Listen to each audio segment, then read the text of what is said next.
انا اساسا مش مصدق ان انا كاتب. زمن نهاية البداية، يوه زمن انسحاب الروح من ثورة التصحيح.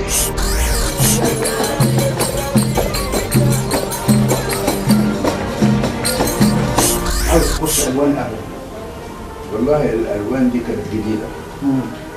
انا بشتغل.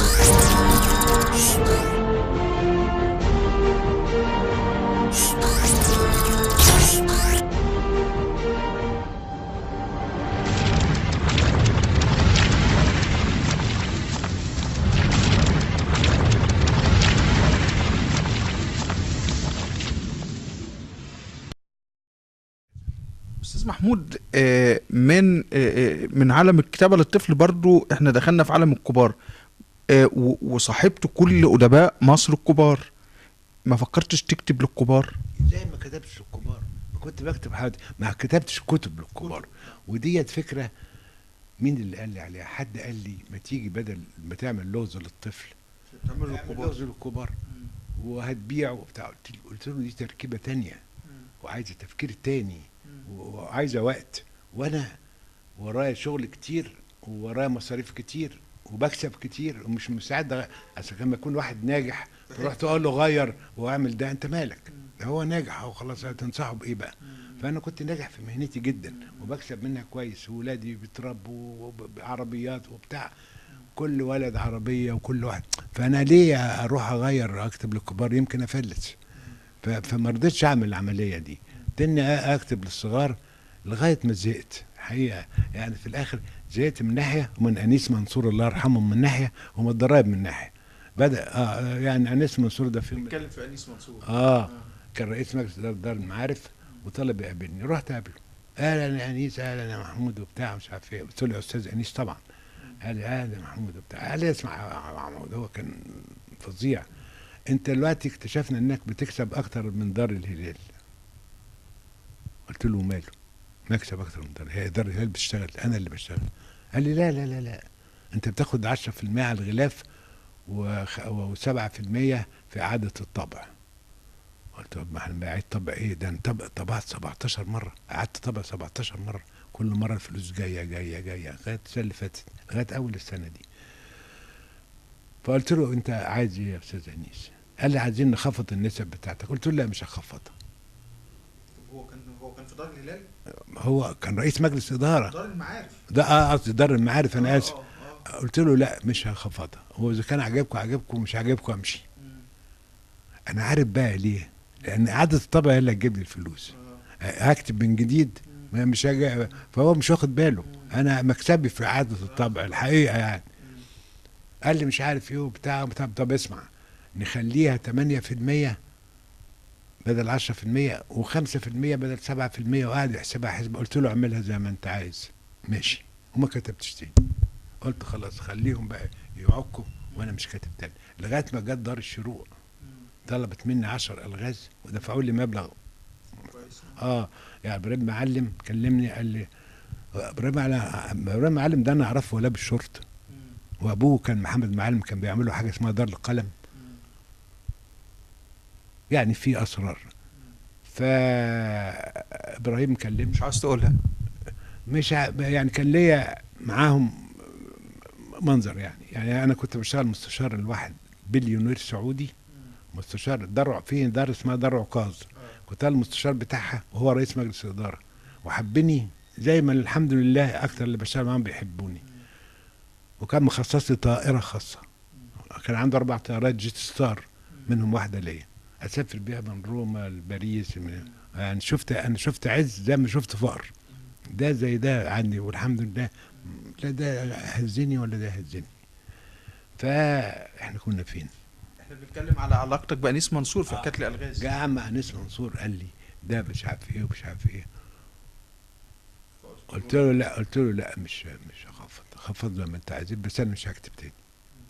وسبته ومشيت، وكان هذا سنه 68 اظن او حاجه زي كده، وبطلت كتابه الالغاز لغايه ما قعدتني مين؟ دار الشروق.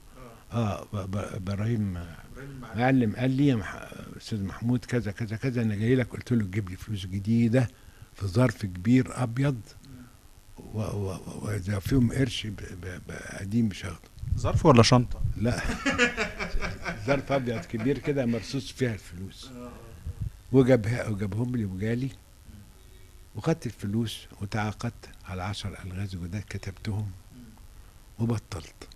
ده كان سنه كام؟ من 2 3 بقى يا ابني. انا اشتغلت كتير وكسبت كتير وشفت كل حاجه واصبحت يعني زاهد تقريبا. انت تعرف ان عندي مشكله دلوقتي، ما يقولوا لي تاكل ايه ما اعرفش، ماليش نفسي اكل حاجه. اعمل لك سمك، طب خلي مش عارف، في الاخر ترسى على العدس. اقول لهم اعمل له عدس، العدس هو كويس وخلاص واكل عدس. لا ده مفيد العدس، مفيد ومضر. مضر بيرفع اليوريك اسيد جدا والله. طبعا. فاقول لهم النهارده هاكل عدس، وكان ممكن اكل اي حاجه، انما اهو هتوصل. انا عندي 83 سنه وعشت حياه مليانه، ما فيش فيها يوم فاضي ولا ساعه فاضيه ولا دقيقه فاضيه.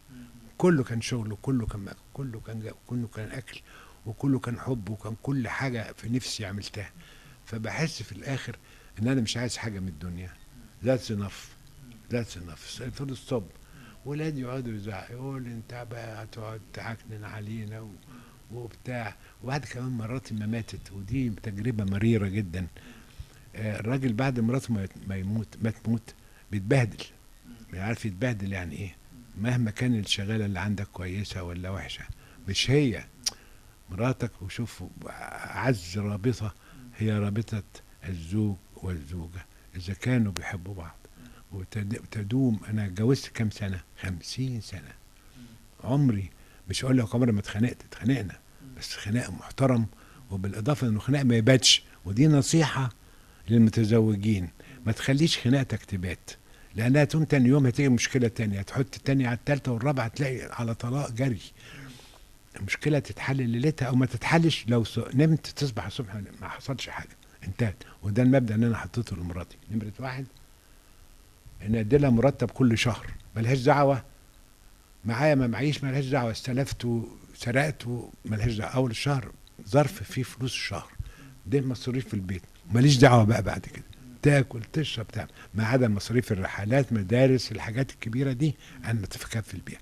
عشنا حياتنا كلها وهي كانت وكيله وزاره. انا عمري ما عرفت هي بتقبض كام، ولا كان يهمني، ولا كان يساوي بالنسبه اللي انا بكسبه. فهي بالتالي كانت ست خريجه فنون ترزيه عليا، خياطه درجه اولى، طباخه درجه اولى، تنظيف درجه اولى. عيشتني حياه رائعه. طبعا حب الزوجة يا أستاذ محمود، أنا مش عاوز أقطعك، لكن حب الزوجة ما خلاكش وأنت في عالم الشهرة والنجومية إنك يعني تبص هنا ولا هنا؟ بصيت. انت هتقول لي. طيب وهي المرأة دايما بيبقى عندها قرون استشعار، بتعرف بتتعامل ازاي؟ عرفت كل حاجة، مش عارف كل حاجة، كان عندها شبهات، بس انا كنت يعني ناصح. ما الخيانة الزوجية دي فن، مش لعبة. ما في مدبين يروح مدبوب يروح رايح مطلق ورايح في داهية. لا دي فن بقى، وصناعة ومواعيد مظبوطة وحاجات تانية خالص. يعني عملت عالم ألغاز أخرى، عالم أكبر من عالم الألغاز. حضرتك صديق نجيب محفوظ، صديق يوسف إدريس، صديق نجيب محفوظ. ما كنتش بروح ندوته قليل قوي، انما يوسف إدريس كان صاحبي جدا. وكان بيجي البيت اللي انت قاعد فيه ده يطلب حاجات مضحكة، انما كنت بعمل له اللي انا اقدر عليه. وكان بيشرب جامد وكنت بوفر له ده كله. وكان راجل رائع وشخص شرس وقوي ومندفع. وياما حصلت خناقات في بيتنا هنا بينه وبين ضيوفي ونفضها. يعني هو والطيب صالح مثلا، طيب صالح رقيق ومهذب وناعم، والتاني شرس وقليل ادب. هقول لك على حاجه. مره كنا قاعدين تحت، وكان جايزة الملك مش عارف مين او حاجة جايزة كده دولة عربية عاملاها، خدها رجاء النقاش ب20,000 جنيه. وجا الدور على أنيس منصور، خدها راح اتخانق، خد 50,000 جنيه. فكنا قاعدين تحت، كان هنا الرسام حلمي التوني، وقلنا كلمت اسمه ايه ده، مين اللي بنتكلم، انيس. قلت له لا مش انيس، احنا عايزين نتكلم عن حد تاني. بنتكلم على يوسف ادريس والطيب صالح. الطيب صالح عندي، وقال لي ما تشوف لنا يوسف يا ابو كان يقول لي يعني ما تشوف لنا يوسف يا ابو. قلت له طيب، طلبت يوسف، هو اللي رد. يوسف ازيك، لما تيجي قال لي انت يا ابني الدين كلب، ما تطلبنيش الا لما يكون عندك الطيب صالح، وغير كده ما قلت له بقى الطيب صالح مش هنا، انا داعيك انا وحلم التوني. قال لي طب خلي حلم التوني يجي ياخدني. قلت له حلمي كان عنده عربيه مرسيدس جميله، حلمي تروح تجيبه؟ قال له روح اجيبه. راح، واحنا قاعدين نتكلم انا ورجاء نقاش والطيب صالح، وبعدين بنقول ايه بعد فتره، بنقول على فكره يوسف ادريس ما خدش 20,000، ده خد 50,000. مين اللي بيقول كده؟ رجاء النقاش. في دخلت يوسف ادريس قال لي ابن دين الكلب ده ايه اللي عرفك يا ابني مش عارف ان انا خدت 50,000؟ قال له انا ما قلتش، وراح واقع على الارض. والله الله يرحمه، انا ما قلتش، ده جت كده بالصدفه. قال له لا انا عارف ان انت اللي قلت يا ابني مش عارف ايه وبتاع. المهم الطيب قام يا يوسف عشان خاطر يعيب ما يصحش. هنا هو في الحته دي اصطلحوا في المدخل ده. كل اديب وكل فنان له طابعه الخاص، وما تقدرش تحوله ولا تغيره، خصوصا زي ما بيقولوا ال40 سنه الاولى من عمر الواحد هي المتن، والباقي هي الهوامش. لان هو لغايه ال40 سنه كل واحد كون شخصيته وثقافته والاخر، بعد كده تيجي حاجات بس دي زي ما بيسموها الهوامش، وده صحيح. يعني اكتر حاجات الواحد عملها لما بلغ ال40 كنت مخلص تقريبا الفيلا والمكتبه والالغاز والدوشه دي كلها عملتها، وبعد كده دخلت بقى في التصفيات. يعني يوسف ادريس ما حاولتش تخش في عالم الكتابه القصصيه اللي هي للكبار برضو، بعيدا عن او الادب بشكل الروائي والقصصي؟ كتبت انا 3 4 5 قصص قصيره. لما كان احمد عبد المعطي حجازي هو رئيس تحرير الهلال مظبوط، واحمد عبد المعطي حجازي ده له حكايه معايا طويله جدا. يعني احمد عبد المعطي حجازي ده ابني وتلميذي وحاجات كتير، بس خد اسمع ما يلي. انا كان ليا صديق اسمه كامل عبد الغفار، اديب لو كان عايش كان بقى احسن من كل اللي كتبوا دول، جبار. كان عمه احمد عبد الغفار باشا اللي كان وزير زراعه في العهد الملكي، احمد عبد المعطي حجازي. فروحنا نتعشى في يوم في بلد كامل عبد الغفار في تلا منوفية اللي منها السادات، ودي قصة برضو فيها حكاية. يعني السادات في تلا ولا في كوم ميتا بالكوم؟ لا من تلا هو أصلا، وبعد كده ميتا بالكوم دي جنب تلا، قرية صغيرة يعني، إنما هو أصلا تلاوي. المهم فأنا رحنا نتعشى عند كامل غفار في تلا. أمه عملت لنا لأول مرة كنت تاكل الحمام المخلي، حمام من غير عظم محشي، تاكله زي السندوتش، حاجة سمن إيه بقى، فطاير مشلتته وعز. كلنا واتبسطنا، وقال لي ما تيجي نشرب شاي في نادي الموظفين. رحنا نادي الموظفين نشرب شاي. قال لي اسمع، في شاعر شاب صغير بيكتب شعر وانت ذواقه وبتفهم في الحاجات دي، ما تسمعه. قلت له بعت له. فجاء احمد عبد المعطي حجازي شايل ملف احمر تحت باطه، شاب صغير كده، اهلا وسهلا ازيك يا ابني ومش عارف ايه، سمعنا يا سيدي. واذا بي افاجئ ان قدام قنبله شعريه. عرفت على طول ان دي موهبه نادره. المهم ايه، خدت منه قصيده اسمها مذبحه القلعه، ما زال عندي لغايه دلوقتي بخط ايده. قلت له دي هاخدها انشرها وانت تتصل بيا عشان ايه نشوف بعض. ما فاتش يومين كانت ام كلثوم بتغني وكانت الدنيا بتنطر يوم خميس، تلاقيت خبطه على الباب وتلاقيت احمد عبد المعطي حجازي. هو في كده متقحم يعني، متقحم. اهلا ازيك يا ابو حميد، تعالى ايه قال لي انا اشتقت اقعد معاك وحاجه زي كده ونشوف سكه في مصر هنا. قلت له ان شاء الله. قعد معايا 3 ليالي، كلنا وشربنا واتبسطنا وغنينا والى اخره. قلت له جيلي بعد اسبوع. رحت لواحد اسمه عبد العزيز صادق، كان رئيس تحرير مجله التحرير، هو قائم مقام ضابط هو.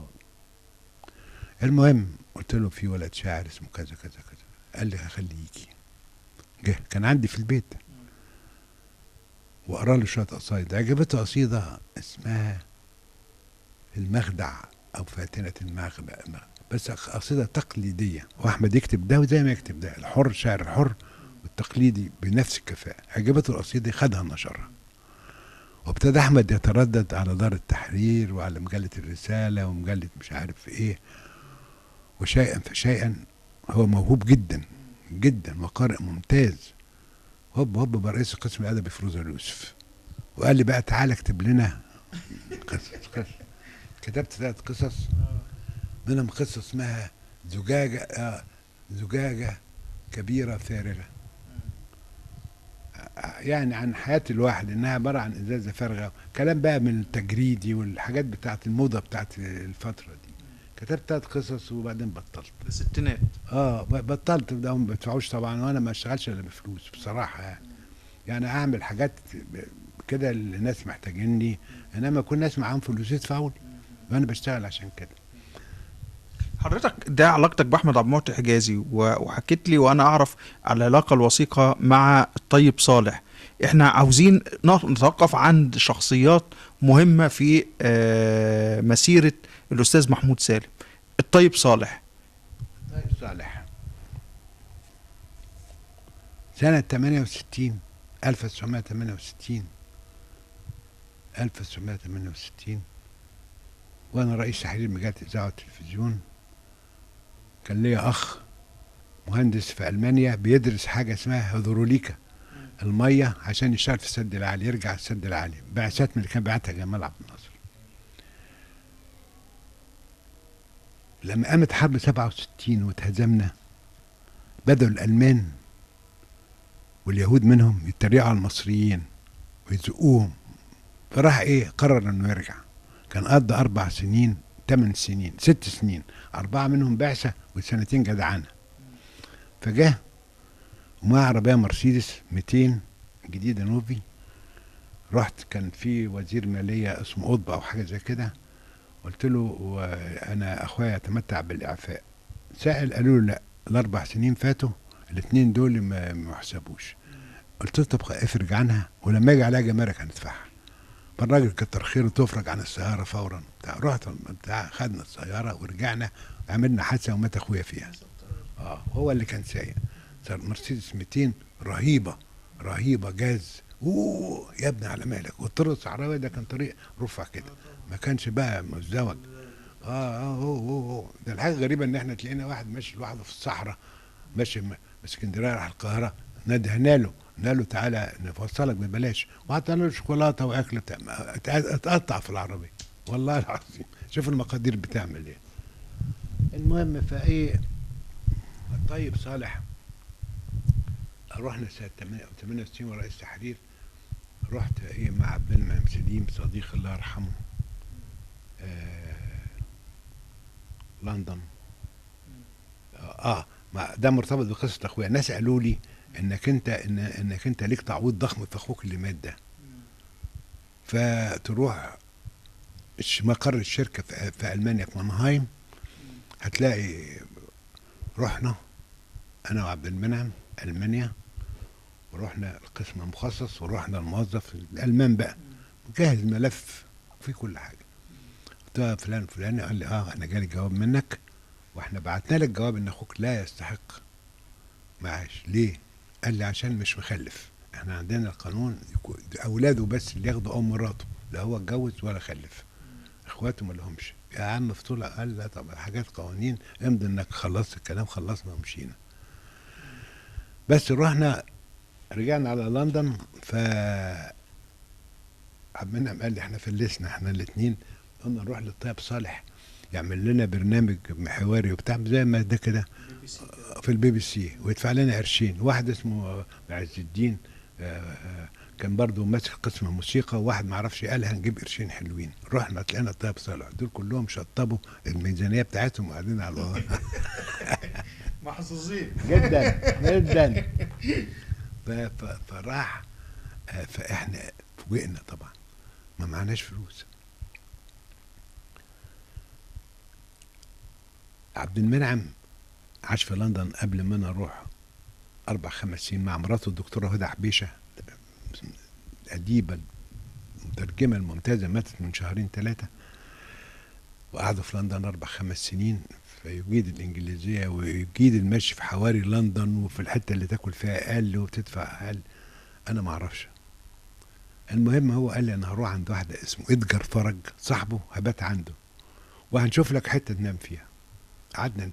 كانت سنه 68 وكان حصل اضرابات الشباب في فرنسا، ثوره الشباب معروفه، كل السواح راحوا على لندن وتقفلت لندن، مفيش خرم ابره، لدرجه ان عمري في حياتي ما بكيت. انا بكيت وانا ماشي. ليه؟ لما رحنا ايطاليا في اول الرحله اشتريت بتاع تحف مورانو تقيله جدا، وشال شنطتين والنطره نازله عليا وماشي في الشوارع بكيت. الكرافته بتاعتي كنت بعصرها. ففي الاخر ولد صغير واقف ورا سياج بسيط كده، بصلنا كده، يو نو ذا روم، يو نيد ا روم. قلنا له وي نيد ا روم. قال ما تقولوش للضرايب، ب5 جنيه وما تقولوش للضرايب. فعبد المنعم قال لي دي هايله، 5 جنيه انت معاك كام؟ قلت له 5 جنيه. قال لي خش وانا هجي لك الصبح، وراخر تعبان وعايز اروح. دخلت الاوضه اصغر من الترابيزه دي، يعني السرير من الحيطه للحيطه، وترابيزه صغيره والكابينيه في البيت التاني مثلا. بس مش مهم ده كله.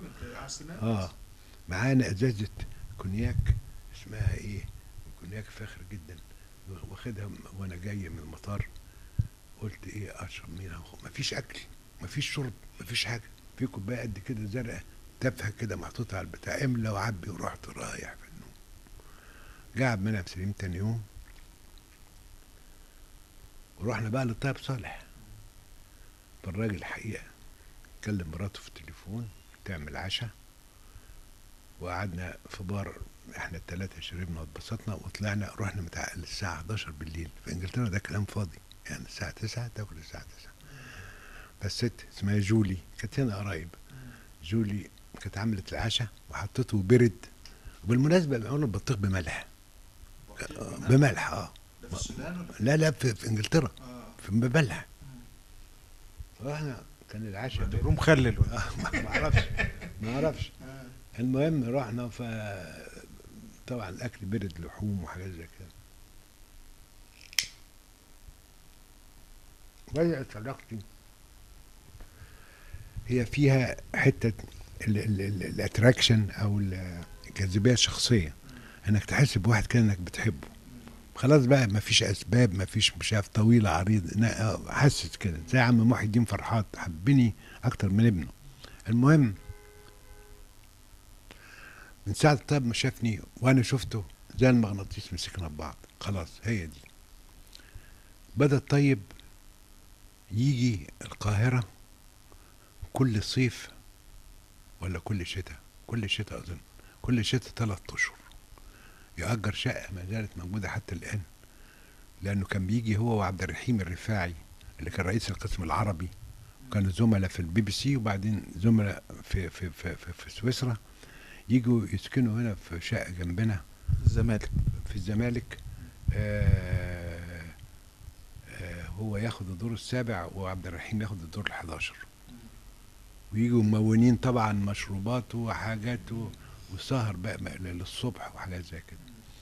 وبدأت علاقتي بالطيب صالح تبقى وثيقة لدرجة أن لما كان يجي بيتنا وكان يجي كل يوم تقريبا، كانت مراتي تعتبر البركة جت البيت. يعني هو أول ما يخش يصلي ركعتين في الصالون اللي احنا قاعدين فيه هنا، يصلي ركعتين لله. فمراتي تقول لي بيتنا يتبارك. أنا طبعا مفيش في دماغي كلام من ده.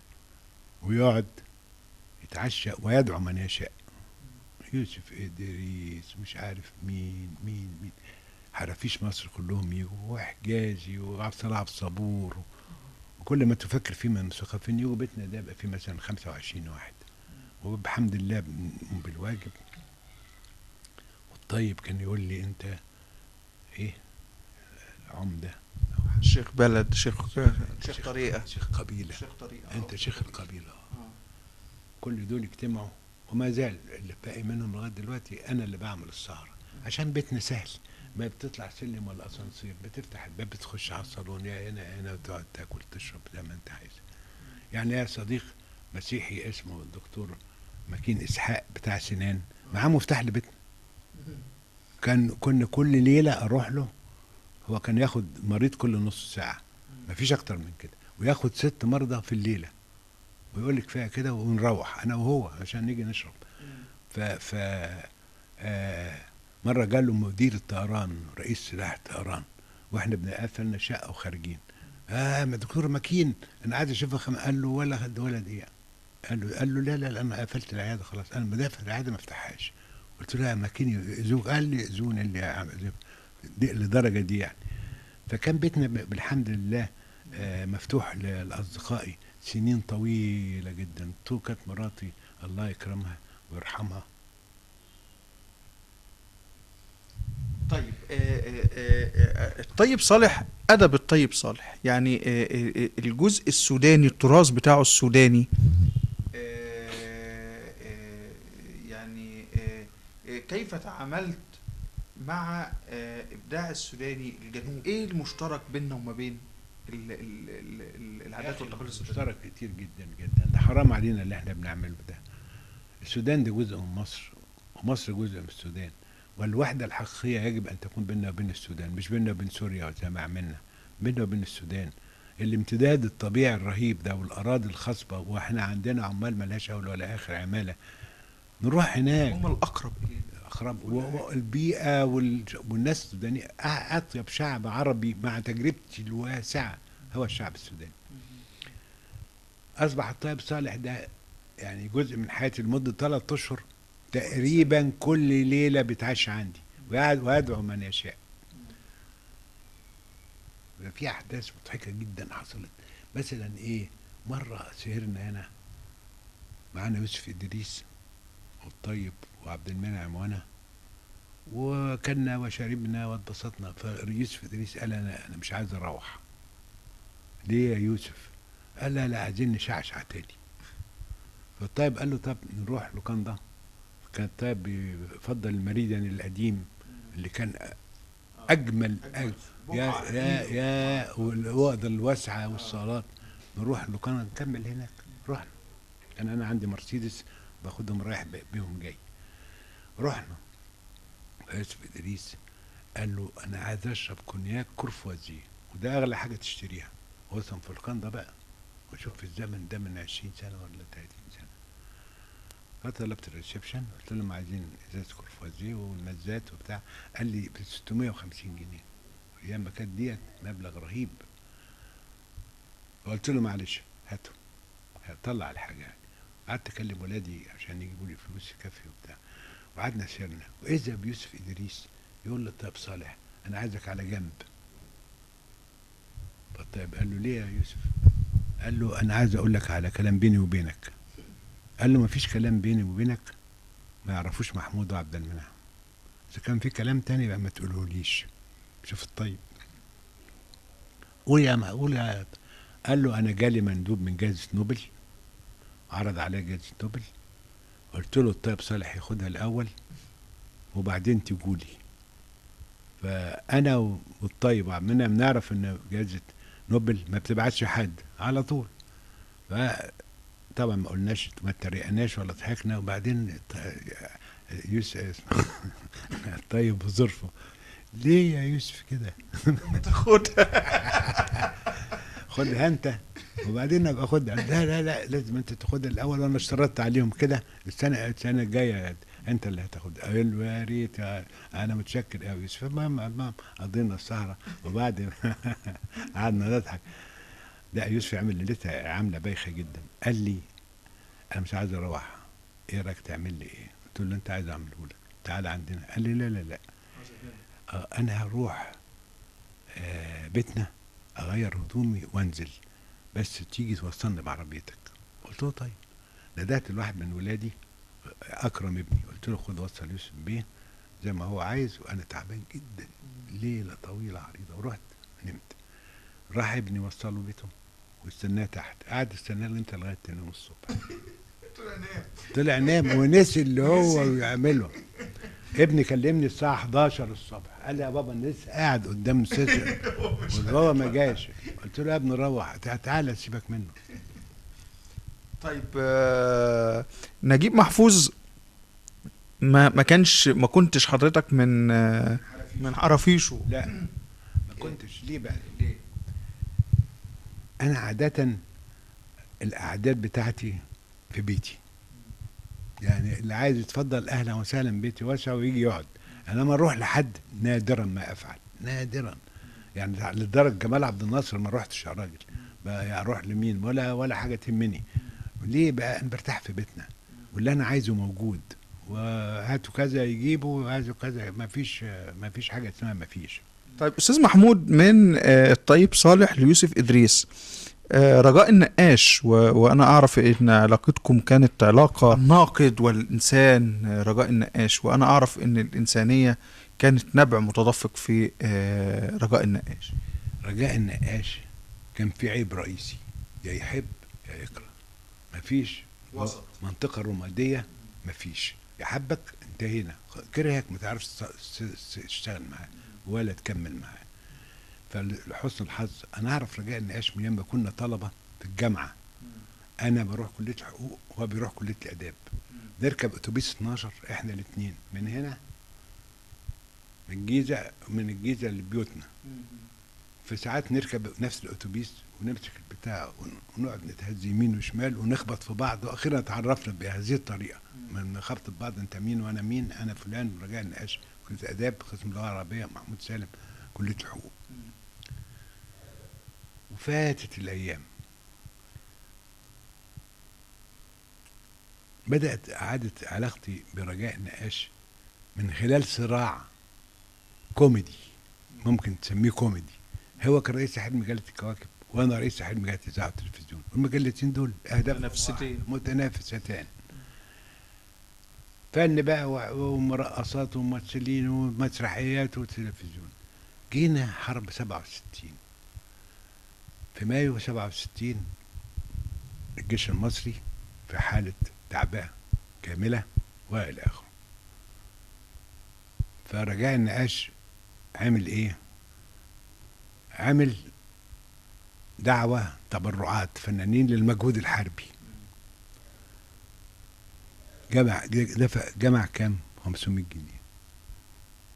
عبد الوهاب دفع 50 جنيه. محمد رشدي دفع 50 جنيه. أم كلثوم دفعت 50 جنيه. ال 500 جنيه دول ما يجوش تمن طلقة مدفع. فكان عندنا محررة اسمها نادي حمدي، لها أخين بيشتغلوا في مناصب حساسة.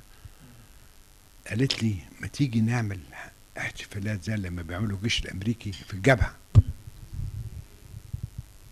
قلت له والله كويس، تعال نتفق مع المطربين والرقاصين وهوجة.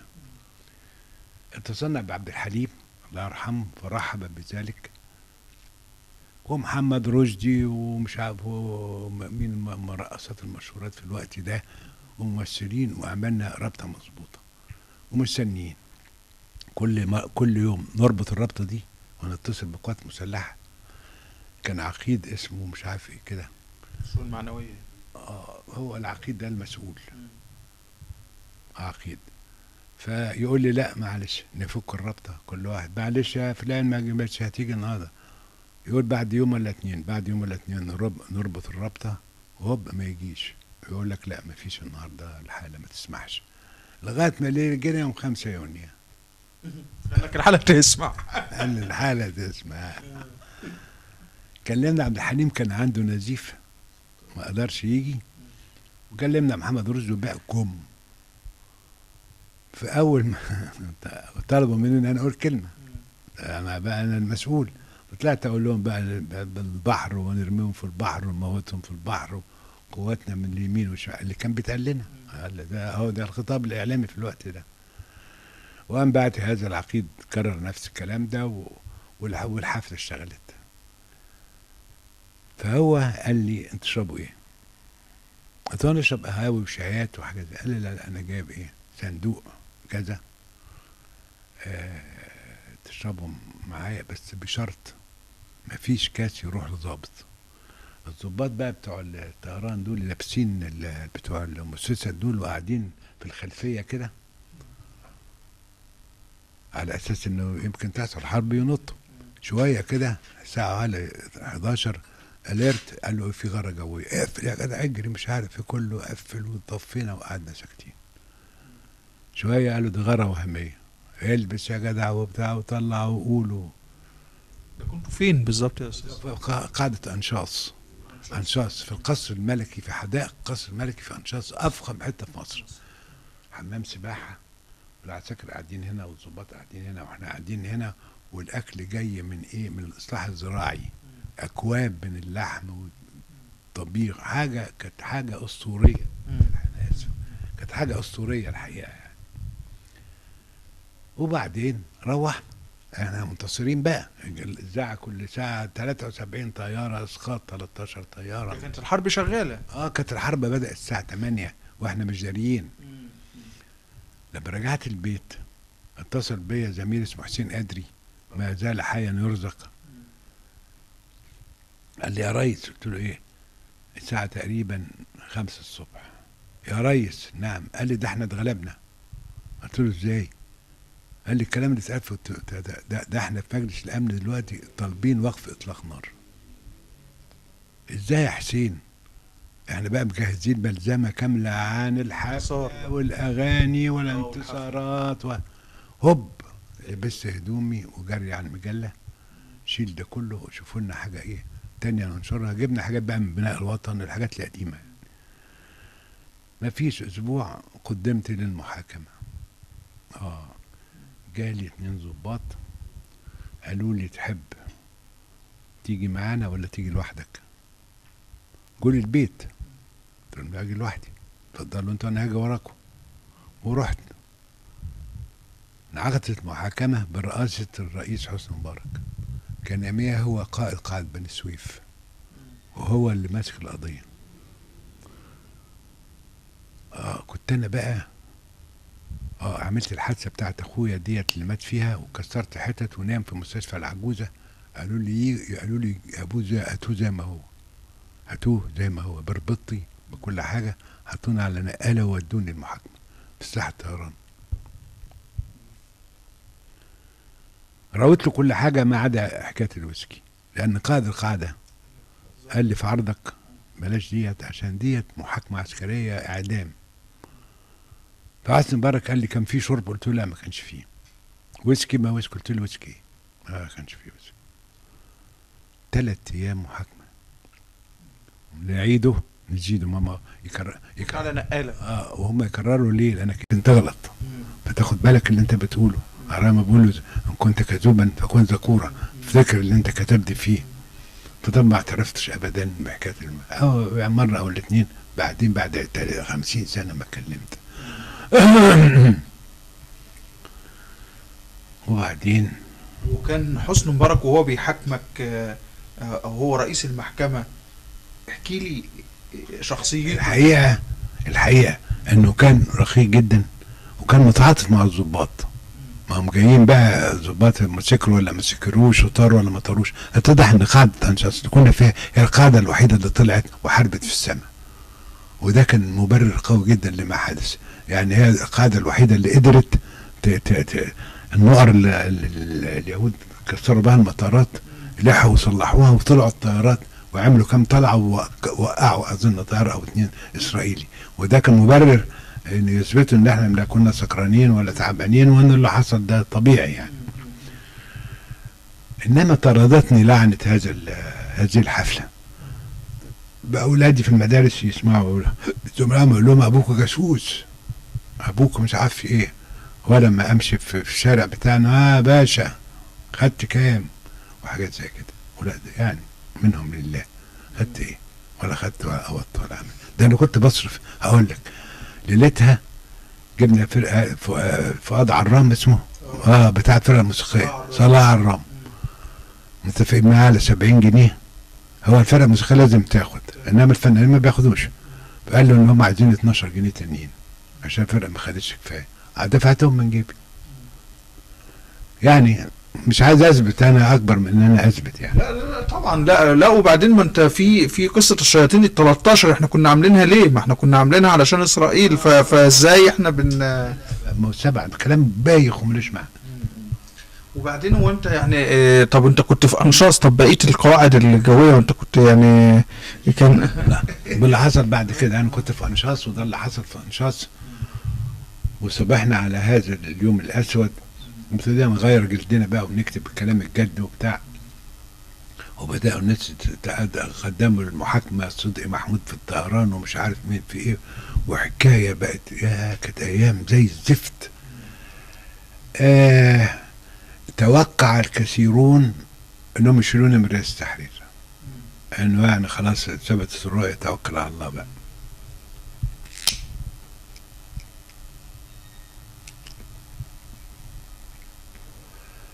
ما حصلش.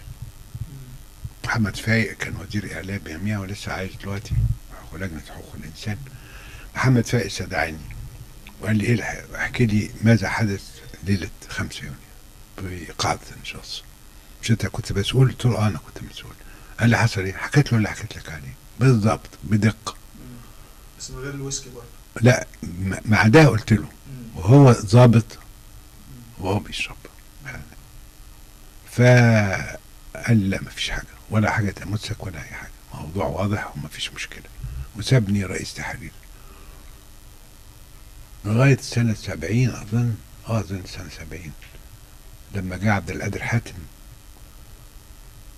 وكان في مؤامرات رخيصه بقى، ناس عايزه تيجي رؤساء التحرير، وانا والله كنت زاهد فيها زهدا شديدا، عايز اتفرغ لكتابه الالغاز والشياطين اللي بيجيب لي الفلوس الباقي ده بتاخد مرتب كاتب، كنت باخد 84 جنيه يا 84 جنيه باين ولا يساوي حاجه هايفه يعني. بعدين مين يذكر ان حضرتك كنت رئيس تحرير الاذاعه والتلفزيون، لكن الكل يذكر مين صاحب الالغاز ده الالغاز والمؤامرين دي غيرت حياتي، الالغاز بالتحديد يعني طارت شهرتي لدرجه البلاد العربيه دي كانوا بيطلبوني اروح اعمل محاضرات ويدفعوا لي، واشتغلت مستشار، كنت باخد مرتبات خرافيه عشان الالغاز دي. يعني انا رحت السعوديه، كان واحد الشيخ علي الله يرحمه ولاده بيقروا الالغاز، قالوا لي يابا ممكن تجيب لنا الراجل ده هنا؟ ليه كده؟ كان في مهندس معلم شرفه اللي عمه علي مشرفه باشا، وهو مسمع الاسم عمه، كان هو مدير مطابع عكاظ. فالشيخ علي سأله قال له يا علي ممكن تجيب محمود سالم ده تعرفه؟ قال له ده صاحبي، ما الالغاز كانت بتتعمل على ايدي. قال له طب ما اكلمه يجي. قال له بس ده صعب شويه. قال له لا اللي هو عايزه ياخده. فكلمني قلت له انا مش عايز حاجه، بس تاجر درجه اولى، الفندق درجه اولى، كل حاجه درجه اولى. بعد شويه كلمني قال لي اوكي. قال لي الامير سلمان، لا كان مين يا ربي، الامير كان في امير مكه منطقه مكه فواز، كان متجوز واحده مصريه. قال لي الامير فواز طلع لك تاشيره، تروح المطار تلاقي التاشيره. طيب التذاكر وصلت وبتاع، وركبت طياره ورحت، مفيش تاشيره في المطار. الراجل الضابط هناك قال لي مفيش هنا تاشيره. قلت له ده الامير فواز باع تاشيره. قال لي مفيش. طب اعمل ايه؟ قال لي ما اعرفش. طب اتكلم في التليفون؟ قال لي لا. قلت كويس، اركب طياره الراجع. والله انا على ابوهم. شويه كده اتغير الشفت ومشي الظابط ده وجا ظابط تاني متفاهم. يا اخي انت قاعد هنا بقالك مده، ايش الحكايه بتاع؟ قلت له الحكايه انا جاي على ان في تاشيره للامير فواز وما فيش تاشيره. بس اتكلم في التليفون اقول له كانوا هيبعتوا تاشيره ولا امشي. هناك في السعوديه ورحت من هنا لهناك من غير تاشيره. من غير تاشيره. وبعدين فقال لي طيب اتفضل التليفون اهو. صحيت علي مشرفه من النوم الساعه مثلا 3 4 الصبح، اللي هو قال لي تعالى مهندس علي مشرفه. قلت له يا دين علي مشرفه على الامير فواز على الامير ميله. قلت له انا قاعد في المطار يا علي، مش انا اللي اعمل اللي تعمل. ايه اللي حصل؟ قلت له مفيش تاشيره. السكرتير بتاعه خد التاشيره قفل عليها راح يعمل عمره. كسروا المكتب وجابوا التاشيره ومش عارف ايه، وجابوهم خدوني من المطار. ودخلت السعوديه لقيتهم برضه حاططني في فندق مش هو. ما رضيتش انام، قلت لهم لا انا ما انزلش هنا. عندهم فندق كبير قوي كان اسمه ايه، مش عارف ايه. قالوا بس ده في مؤتمر. قلت لهم في مؤتمر؟ ما فيهوش مؤتمر، يا اوضه محترمه اروح. دبروا حالهم وجابوا لي الاوضه، ونزلت بقى وابتدت علاقتي بالسعوديه تتوسع تدريجيا. واذا بالشيخ علي ده واولاده يعتبروني جزء من الاسره، يعني غدا وعشاء ويمكن فطار عندهم في البيت. ومراته ست مصريه رائعه، وهو مخلف 3 صبيان وبنتين. بخلف البنتين وانا في حياته، يعني كانوا 3 صبيان صغيرين دول. اول ما رحت ما رحت بيته في القصر طبعا، ودخلت لقيت 3 تعابين صغيرين عمالين يبصوا عليا، عيال صغيرين بتبص بعينيهم، بيبصوا ده بقى مؤلف الالغاز، مش هو، مش معقول. هم قلعت جاكيتة وقعدت، وشوية 3 دول طلعوا عليا. انت محمود سالم، انت اللي بتكتب تختخ والوزع؟ ايوه دول هم فين دلوقتي؟ هم فين؟ يعني قلت لهم موجودين، ويعني والعيال لموا عليا وقعدوا يبوسوني وانا ابوسهم. طلعت امهم سلمت عليها، ست مصريه رائعه وفرحانه بيا جدا، لاني قاعد حاطط رجل على رجل وداخل من الشباك، مش من الباب بس مصري. لان عاده نروح سعاده الشيخ وبتاع، مش انا كده. الراجل ده كان بيجيب لي الجزمه عشان خاطر اخرج معاه، والله وانا في السعوديه بيقول لي تعالى هنتعشى عند الاميره فوزيه، اقول له مش رايح، مزاجي كده. يقول لي الاميره مجهزه لك كل حاجه، يعني على اساس اقول له لا مش رايح. يروح يجيب لي الجزمه، اقول له عشان خاطري يا ابو حنيفه، عشان خاطري ده اميره، بروح في داهيه. بروح اللي هو الامير فواز. الامير فواز الله يرحمه. استاذ محمود، من رجاء النقاش ل مين من الشخص؟ صلاح عبد الصبور. صلاح عبد الصبور كانت علاقتي بيه سطحيه حقيقه يعني، وجات نتيجه انه كان هو صديق لواحد اسمه محمد سعيد عثمان، كان السكرتير الفني للدكتور حاتم، وكان صديقي.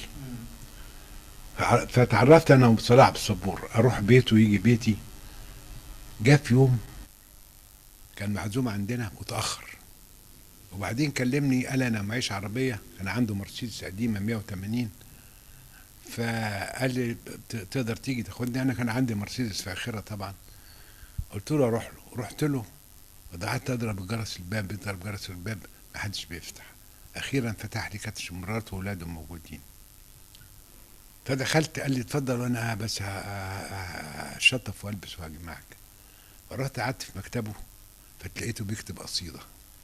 وده خطأ انك تشوف واحد بيبدع، لانه في لحظه لا مش كده وبس، الكتابه بتبقى واخد بيت من هنا، مقتبس بيت من هنا، ايقاع من هنا، مبنى القصيده ده بياخد شغل. فانا قعدت اقرا، واذا بيدخل عليا ليه بتعمل ايه؟ صدمني. قلت له بقى بعمل ايه؟ ببص اشوف. قال لي لا ده ممنوع خالص، لا معلش اتفضل.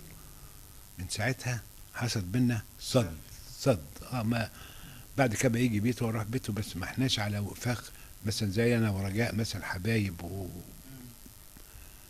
ده صلاح عبد الصبور. طبعا كان في الوقت ده طلع قصيده الناس في بلادي والحاجات الجميله ديت، وكنا متحمسين له بنكتب عنه. وهو مجموعه الشعراء دي ظهروا على ركبوا الاشتراكيه اللي عملها عبد الناصر، فظهرت كل الشعراء بالمرحله ديت ركبوا الموجه يعني. مين من الشعراء العاميه الاقرب الى قلب محمود سالم؟ والله كتير يا اخي، والله كلهم بحبهم. احمد فؤاد نجم، سيد حجاب ده في علاقه بعيده كده بيني وبينه. هو مطراوي، وانا عشت في المطريه الدهليه دي 8 سنين على مرحلتين، 4 و4. الابتدائيه بتاعتي من المطريه الدهليه، وهو من هناك. هو كويس ودارس كويس وكاتب كلام كويس. وكان في شاعر اسمه حسن نشأت، مطرب اسمه حسن نشأت، ملحن ومطرب اسمه حسن نشأت. ما اتيحتلوش فرصه شهرة قوي، انما كان من اعظم المطربين.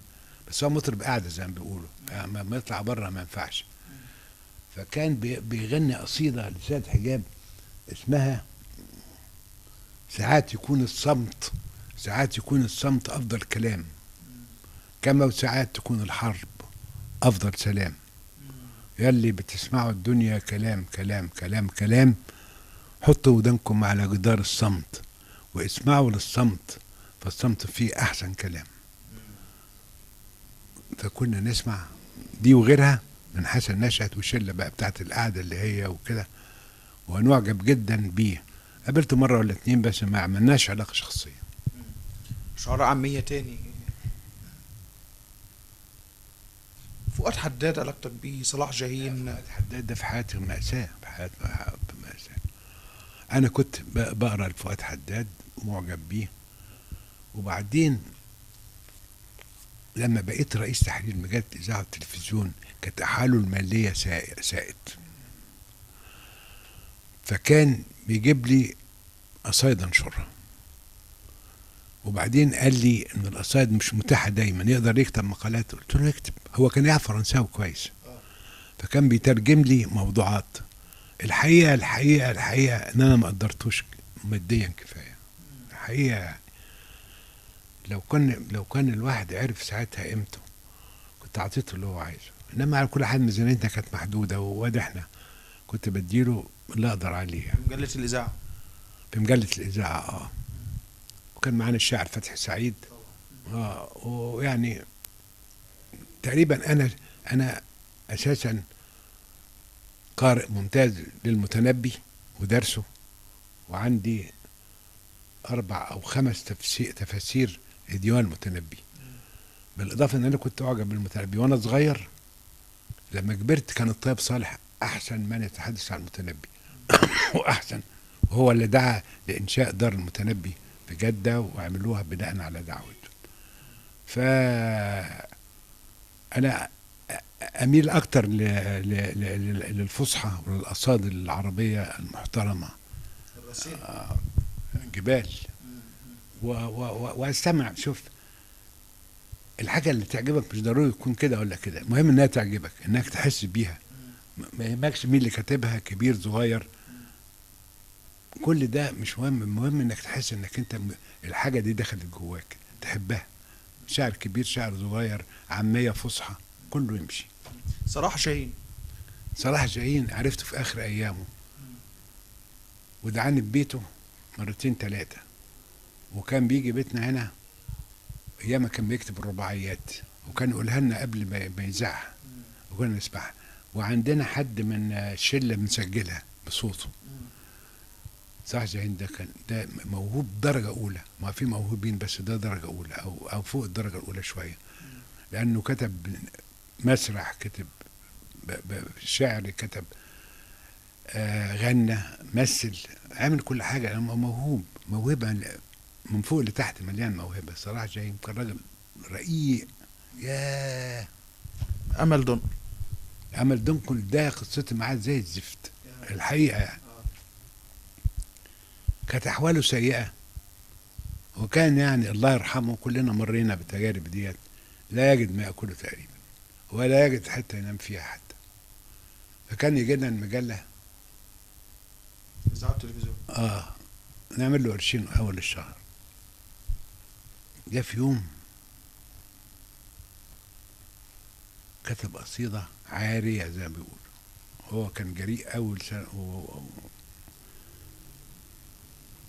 وانا كنت مسافر في اسكندريه، وكان سكرتير التحرير موجود وعبد القادر حميده، محمد جلال الله يرحمه كان مدير تحرير.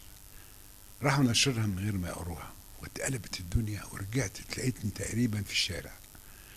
الوزير قال لي انت تشوف مين اللي عمل كده انا طبعا كأي رئيس لازم تحمي مرؤوسيك مهما كان السبب. قلت له طب انا هحقق معاه وهعمل. وقلت لهم الولد ده ما عادش ينشر بقى في مجله، كفايه كده.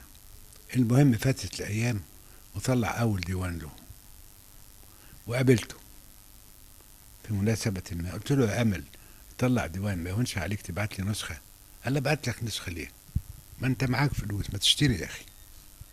قلت له يا ابن الكلب، انا للدرجه دي جايز معاه حق، انما يعني ما هياش حلوه منه يعني. طب بيقول لي حاضر هبعت لك، وما يبعتش، بس يعني قال لي يا اخي ما انت معاك فلوس، ما تشتري يعني. فلوس الالغاز مش فلوس مش فلوس. كانوا الادباء بيحقدوا عليك في حكايه نجاحك في الالغاز يا استاذ محمود؟ اللي بيكتبوا في الاطفال كانوا وبيكتبوا ضدي، وكتبوا ضد كلام سخيف جدا ان انا بعلم الاولاد الاجرام وان انا مش عارف ايه وكلام فاضي. على مسار 115 لغز وعلى مسار 150 شيطان ما حصلش ان في ولد ارتكب جريمه تقليد لحاجه في اللغز ما عدا واحد بس. زهرة الخشاش؟ لا زهرة الخشاش لا.